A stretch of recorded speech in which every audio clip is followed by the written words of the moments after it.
Have you ever found yourself navigating through what just feels like a total storm in life? Oh, absolutely. Maybe it's something personal or a health thing that just pops up, or even stuff at work that feels, well, impossible. Right. Today, we're actually going to dive into this really powerful framework. It's rooted in some pretty ancient wisdom, and it offers like a roadmap for getting through those kinds of turbulent times. That's exactly it. Yeah, our deep dive today looks at this outline called Overcoming the Storms of Life Through Christ. We're pulling from several powerful biblical passages. Okay. And our mission really is to pull out the practical wisdom, maybe some surprising insights into how faith, a really profound kind of faith, can be a tool for resilience and for healing, when those storms inevitably hit. So maybe let's set the stage. Let's unpack that core story first from Luke chapter 8. So picture this.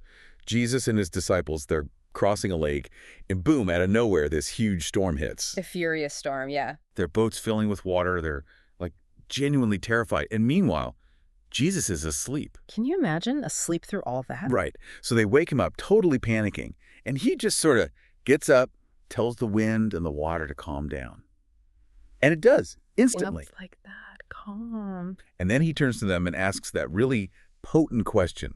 Where is your faith? Yeah, and what's really insightful there is how the source material then talks about different kinds of faith. It makes distinctions, between different levels of conviction, maybe how engaged you are. Okay, so not just one type of faith. No, not at all. There's like a foundational faith, the kind you might associate with spiritual acceptance. Then there's this transformative faith, the kind that metaphorically moves mountains. Right, overcoming big obstacles. Exactly.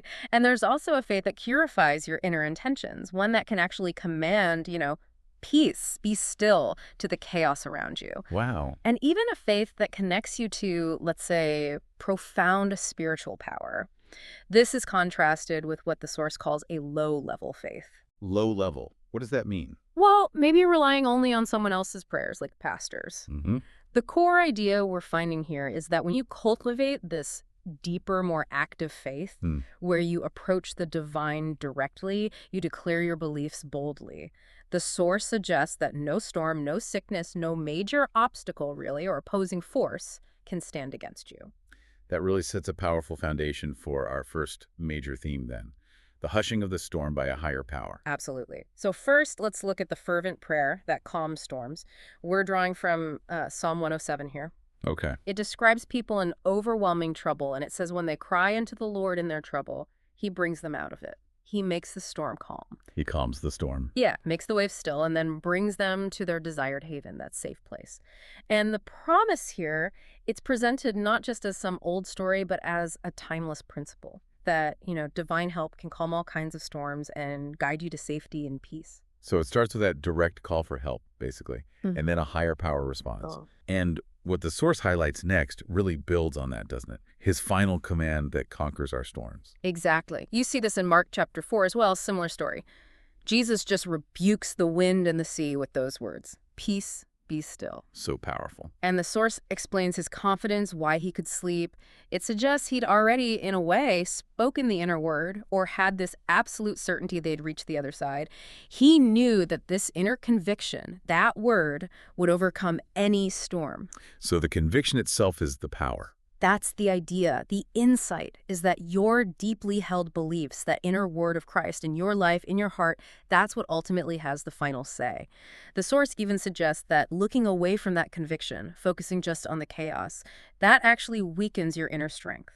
Interesting. So focus determines strength. Kind of. Yeah. Conversely, when that word, that unwavering belief, is present in your heart, it's like the divine presence itself is right there with you. And that presence is said to overcome every opposing power, every challenge. Think of how ancient obstacles, like Dagon in the texts, were overcome. Psalm 33 says it powerfully, "For he spake, and it was done. He commanded, and it stood fast." Wow. He commanded, and it stood fast. And it's not just about commands from afar, is it? The source also mentions his faithful companionship that calms every storm. Yes, that's crucial too. It suggests that when this powerful presence, this Christ, enters the, let's say, metaphorical ship of your life. Okay, like your situation. Exactly. Then the storms themselves start to calm down. This really echoes Isaiah 41:10. "Fear thou not, for I am with thee. Be not dismayed, for I am thy God. And it goes on about strength and help and being upheld. That's very comforting. It is. And the analogy used in the source is quite vivid, like people building a fence around things they treasure to keep intruders out. Right. This divine presence is said to make a protective barrier, a fence around you, making sure no evil or harm gets near. It's a metaphor for total support and that deep inner peace. That's a great image. Okay, so this leads us into the next section, which kind of shifts the focus, right? Yeah. From that external power to our own part in it. It does. We're looking at the halting of the storm for his people, our role. It's about how our own choices, our disposition, our actions, how they can really impact whether these storms show up or how long they last. This feels like a really vital, empowering perspective. Tell us about the first point here, the unwise disposition of self-subjection to storms. Okay, so this uses the pretty dramatic example of Jonah. Jonah and the whale. Or big fish. Right. So Jonah basically brought the storm on himself because his own will, his path, was going directly against what was, let's say, divinely intended for him. He was running away. He was. And the source puts it quite bluntly. Those who act like Jonah will also attract storms to their lives. And it has also those who kind of welcome Jonah or that problematic influence into the ship of their lives. So it affects others too. It can. It's a clear picture that the divine, or maybe the universal order, is in charge of everything, winds, waves, events.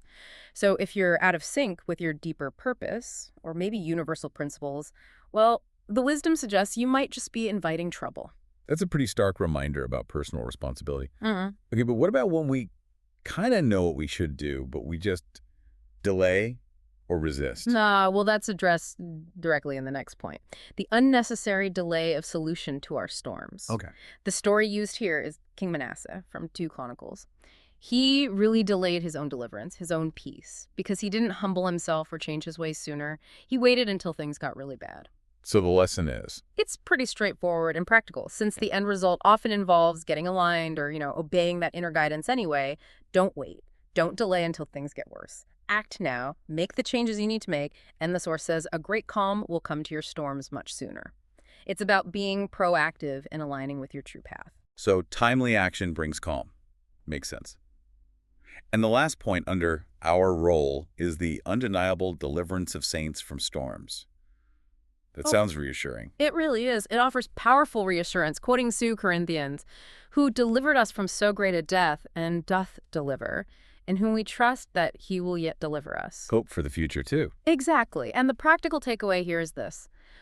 Learn to declare outside the church, in your everyday life, the same strong conviction, the same belief in deliverance that maybe you express in a more sacred setting. Be consistent. Right.